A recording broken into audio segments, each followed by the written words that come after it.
November 4వ తారీఖు ఈ రోజున వైకుంఠ చతుర్దశి.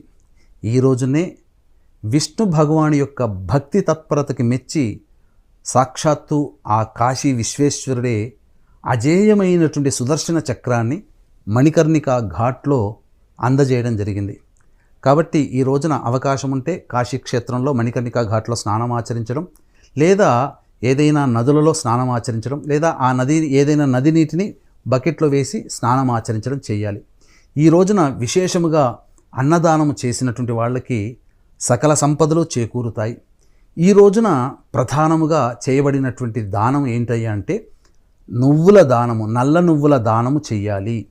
ఇది సూర్యోదయం సమయంలో కానీ, లేదా ప్రదోషకాల సమయంలో కానీ, శివాలయంలో కానీ, విష్ణు ఆలయంలో కానీ, రావి చెట్టు కిందనైనా కానీ నల్ల నువ్వులని సద్బ్రాహ్మణుడికి దానము చేసినటువంటి వాడికి